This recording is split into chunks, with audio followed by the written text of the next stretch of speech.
राजीव एक छोटे से गांव में रहने वाला महत्वाकांक्षी युवक था। वह एक बड़ी कंपनी में नौकरी करना चाहता था और अपने परिवार का नाम रोशन करना चाहता था।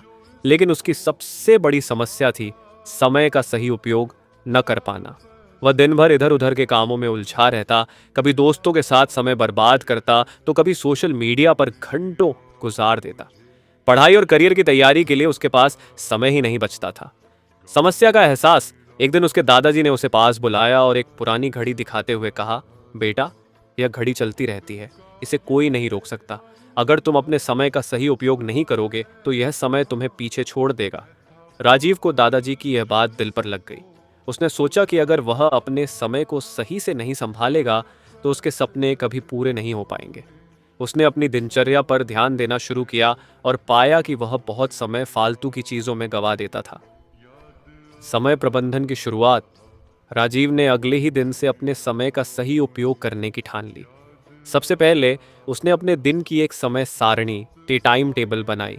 उसने सुबह जल्दी उठने की आदत डाली और दिन भर के कार्यों को प्राथमिकता के आधार पर बांटा। एक, सुबह की दिनचर्या। उसने तय किया कि वह सुबह जल्दी उठेगा, कुछ देर योग और व्यायाम करेगा और फिर दिन की योजना बनाएगा। 2, पढ़ाई और करियर की तैयारी। हर दिन कम से कम 4 घंटे अपनी पढ़ाई और नौकरी की तैयारी के लिए देगा। 3, आवश्यक कार्य, खाने, आराम और घर के जरूरी कामों के लिए निश्चित समय तय किया। 4, मनोरंजन और सोशल मीडिया। पहले जो घंटों सोशल मीडिया और टीवी में बिताता था उसे केवल 30 मिनट तक सीमित कर दिया। 5, रात की दिनचर्या। दिन भर की समीक्षा करता और अगले दिन की योजना बनाता। परिणाम और सफलता की ओर बढ़ते कदम। शुरुआत में राजीव को इस नए रूटीन में ढलने में दिक्कत हुई। पुराने दोस्त उसे बुलाते, सोशल मीडिया की लत भी उसे रोकने की कोशिश करती, लेकिन उसने धैर्य नहीं खोया। धीरे धीरे उसका अनुशासन बढ़ता गया और अब वह अपने समय का सदुपयोग करने लगा। कुछ ही महीनों में राजीव में बड़ा बदलाव दिखने लगा। उसकी पढ़ाई में सुधार हुआ, उसकी तैयारी बेहतर होती गई और जल्द ही उसे एक बड़ी कंपनी में नौकरी का अवसर मिल गया।